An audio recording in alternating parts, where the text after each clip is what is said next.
Eh bien, salut à toi Zaknot, ici Machikouli pour une nouvelle vidéo. J'espère que tu vas bien, j'espère que tout se passe bien dans ta vie et dans tes lectures. Aujourd'hui, on se retrouve pour une vidéo bilan lecture sur un livre que j'ai beaucoup aimé, autant le livre que tout ce qu'il englobe. Aujourd'hui, on va parler du Chant d'Achille de Madeline Miller. Alors, le Chant d'Achille, qu'est-ce que c'est? C'est une réécriture du mythe d'Achille, euh, une réécriture contemporaine. Le livre est sorti en 2014, je crois. Et du coup, c'est littéralement de la mythologie grecque, mais hyper accessible.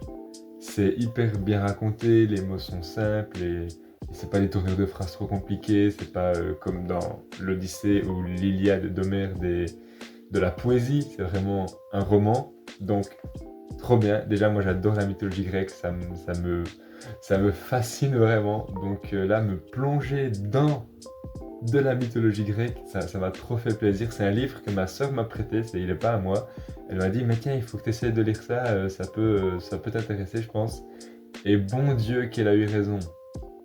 Alors, ce bouquin, c'est pas Achille qui le raconte. C'est Patrocle, son ami et amant. Son amoureux, quoi. Ils sont les deux amoureux, l'amour, c'est cool. Et Patrocle, c'est un peu le mec un peu cliché du mec un peu nul. Tout le monde regarde Achille, il est super fort et tout, et Patrocle, il est un peu pourri. Et du coup, on va suivre à travers ses yeux tout le mythe d'Achille, le fait que ça soit un gars hyper fort, un demi-dieu, machin. Et il y a tout le truc de la guerre de Troie en fait, parce que le mythe d'Achille se passe pendant la guerre de Troie, et on va rencontrer plein de personnages. On va rencontrer Chiron, on va rencontrer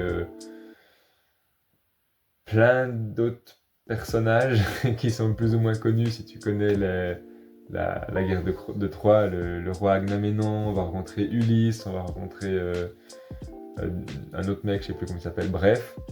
Et, euh, et c'est vraiment super. Déjà le fait que c'est tout con, mais moi ça me fait plaisir que Ulysse et Patrocle soient amoureux et il y a vraiment des scènes de sexe explicites c'est vraiment une histoire d'amour en fait, et que ça soit deux mecs, moi ça me touche un peu, ça me fait plaisir, tu vois, parce que j'ai pas l'habitude de lire des bouquins ou de voir des œuvres où les deux protagonistes sont homosexuels. Donc j'aime beaucoup déjà cette façon de voir le mythe. Alors dans certains mythes, je me suis un peu renseigné, dans certains mythes, oui, Achille et Patrocle sont amants. Dans certains mythes, ils sont juste amis. Et là, Madeleine Miller, elle a voulu prendre position un peu, je pense, et faire de ces personnages des personnages homosexuels. Et je trouve ça vraiment super. Et comme je dis, c'est vraiment une histoire d'amour. Patrocle, il est fou amoureux de Achille.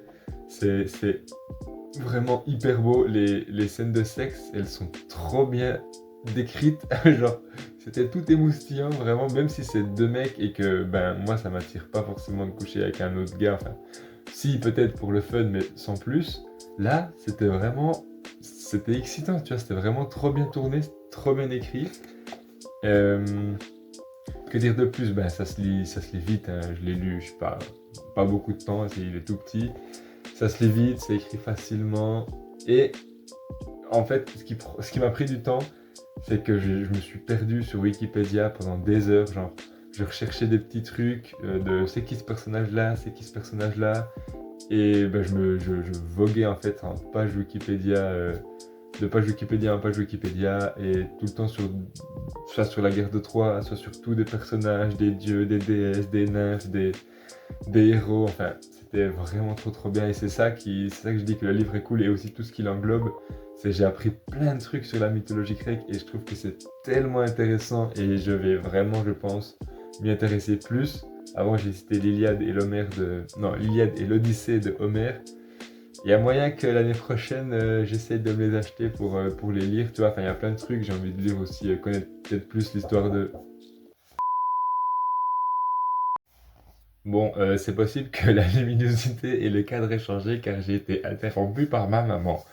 Je disais donc que j'ai envie de connaître l'histoire peut-être de la Toison d'Or. J'ai envie de connaître l'histoire, enfin, de tous ces mythes mythologiques finalement.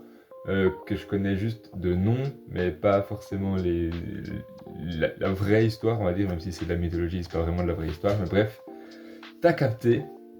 Donc voilà, c'est tout ça, tout ce qui englobe, en même temps le livre et en même temps approfondir ma connaissance sur la mythologie grecque qu'on fait que j'ai vraiment adoré cette histoire. La fin change un peu par rapport au réel mythe d'Achille. J'ai pas trop compris pourquoi elle avait changé la fin, mais c'est pas grave. Donc ouais, j'ai beaucoup aimé, un gros coup de cœur. Je sais pas s'il sera dans mon top 5, on verra. Mais en tout cas, il était vraiment chouette, ce petit bouquin sur Achille. Voilà. J'espère que la vidéo t'a plu. N'hésite pas à me donner ton avis en commentaire, à me dire si toi tu connais un peu la mythologie grecque ou si c'est pas un truc qui t'intéresse du tout.